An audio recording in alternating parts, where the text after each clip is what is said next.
Everyone, I hope you're having a fantastic day. Which party is the party of the Uniparty? Which party is the party of the Uniparty?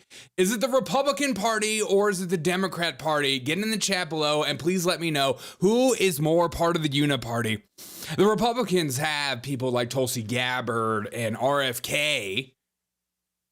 Does that make them their Uniparty? While the Democrats last night were toting and praising the lips of Miss Piggy herself, Liz Cheney. Boy, have you guys changed. You guys used to be the party that thought Liz Cheney was literally, her father especially, was literally Satan himself. Oh, Dick Cheney. The guy literally shot somebody. But last night on MSNBC of all places, we're showing Liz Cheney talking like she is the voice of reason. I love this new move by Democrats everywhere. Even some of my prominent leftist friends were like, okay, this is a bit crossing the line for me. We're literally having Liz Cheney on the stage to speak truth and reason for us. We're screwed. See, I grew up learning about the Uniparty from people like George Carlin or my parents. And I thought the Uniparty was something like just like a joke.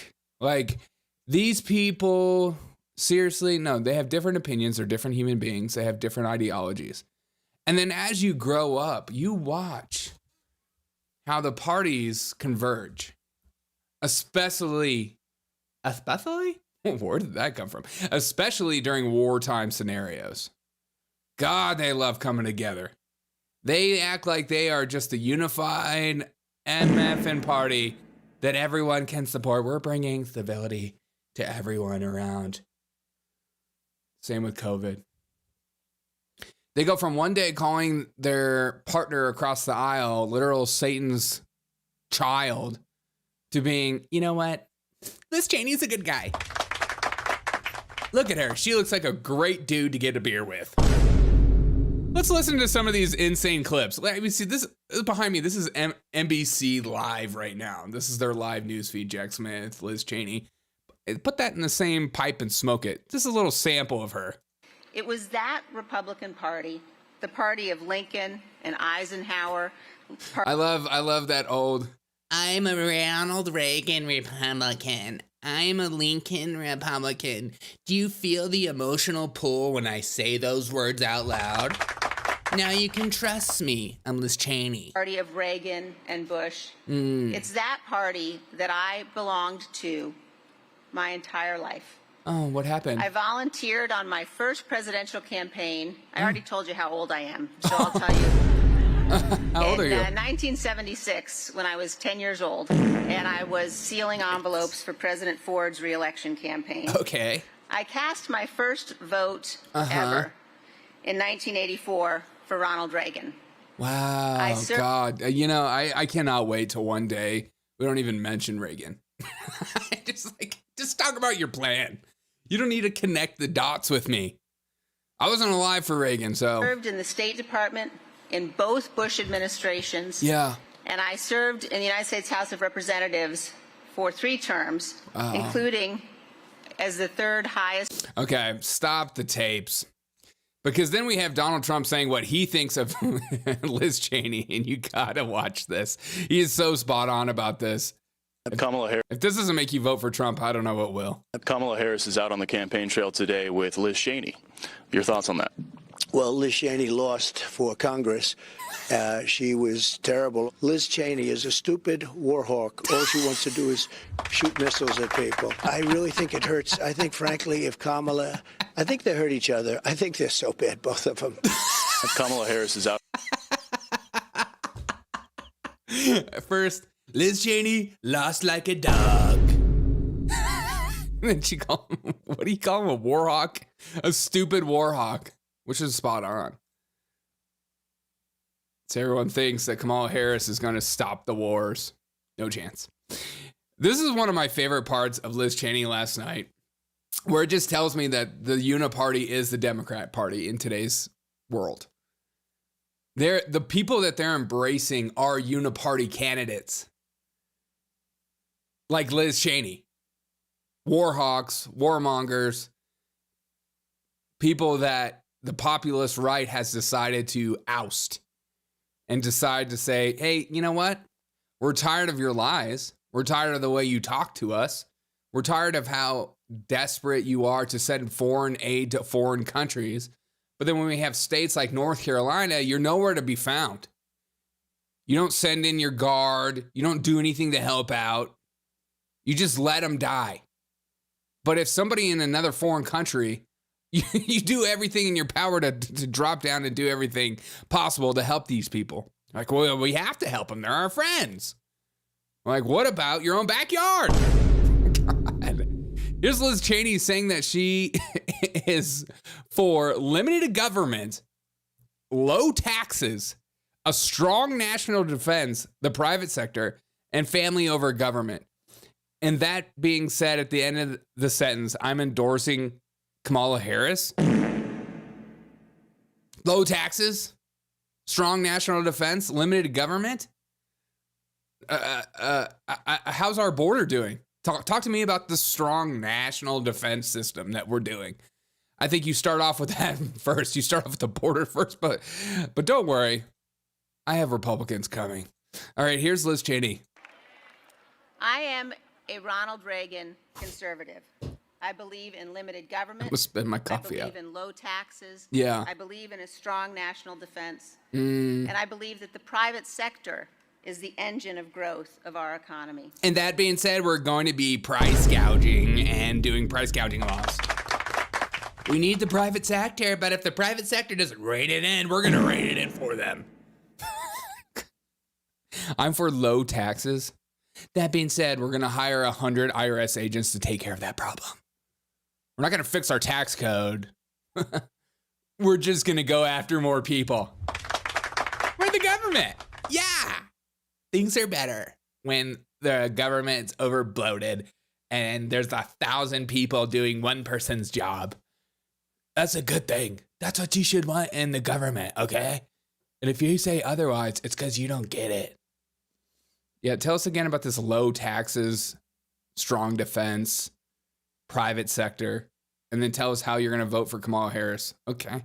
Government, I believe in low taxes. I believe in a strong national defense. Okay. And I believe that the private sector is the engine of growth of our economy. I believe that the family and not the government is the most important structure in our society.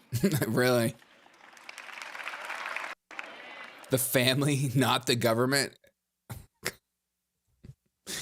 You know, it's like they think you're so stupid that you cannot comprehend what she is saying in the context of her speech.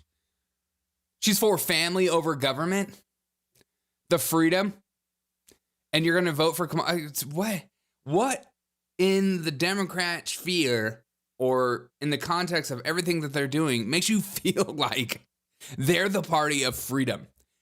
Makes you feel like they're the party that you should trust to have limited government action. It's the direct opposite. You vote Democrat because you want the government to be your savior. You think, like, look, here's a perfect example why you shouldn't vote for that. You think that the government is going to save your life. You think having an overbloated, oversaturated, heavy-hitting government that is overbloated with 1 million people working for them for one person's job, you think that more government will fix this. More money sending to the government. More, not limited. How do you even clap for that? How are you at a Kamala Harris rally clapping for limited government? I just don't. Do you even know what you believe? It doesn't even matter what we believe. This is why I feel like it's the Uniparty. We don't even care what we believe anymore. It's just like, I'm just going to vote for this person no matter what. Well, let's not just keep it on the Democrats because My man, Lindsey Graham, who I have definitely voted for one time in my life, who I repent about. Why would I vote for you? Why did I do that? Because I was stupid and I thought people like you and George Bush were Republicans. Or that's what I wanted the Republican Party to be, rather. And here's Lindsey Graham talking about the flood victims in South Carolina, upstate South Carolina. Those of you that don't know. But then immediately starts talking about Israel. Because once you're a war hawk, once you get paid that sweet, sweet dollars, you got to keep that face. You got to keep American people always thinking about the war in a foreign country. We got to help them. We have to do it. Listen to this video. This is absolutely insane. You can thank Donald Trump and Elon Musk for that. You know, I've been going all over South Carolina like most people. I hadn't slept much. But look what's going on in Israel. Our friends in Israel are surrounded by people that want to kill them, destroy them, a second Holocaust in the making. And Biden says, be proportional. What is the proportional response to people who want to kill you and your family? They're running out of ammunition in Israel. We have to help our friends to keep the war over there from coming here. They're willing to... You can thank Donald Trump and Elon Musk. I mean, that is like so sick. He's like, I've been going all over South Carolina and North Carolina looking at the flood victims. But look what's going on in Israel. What? When did we just start talking about Israel all of a sudden? You got to start talking about it, because if people aren't going to focus, if people focus on North Carolina and the horrors that are happening in North Carolina, they'll forget about Israel. And then we won't get as much support.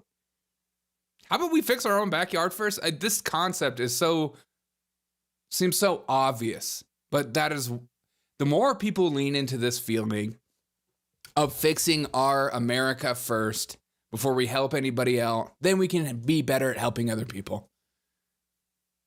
The reason the politicians don't want to fix America is because it's hard. It's because it's going to actually take work. It's because they're going to have to actually give up some of their stupid talking points that go absolutely nowhere. They'll have to give up the emotional pull for these dumb talking points. And they'll actually have to get their hands dirty and fix things. And they might actually have to make tough choices, and they don't want to do that. We have weak politicians because we have continued to elect the Uniparty to just push everything and all of our problems aside for other countries, because it's easier to send weapons to Ukraine and Israel than it is to actually solve your crime in your inner cities or your homeless drug epidemic in America, the border crisis, our debt, stuff like this, our infrastructure, our real infrastructure, not just passing a bill and then just saying, we gave up a bunch of money for infrastructure. Okay, yeah, what did you do? None of your business, but we did it, okay? So we're doing infrastructure stuff for, you know what I mean? We're over it. Have a wonderful day. And remember, who's the party of the Uniparty?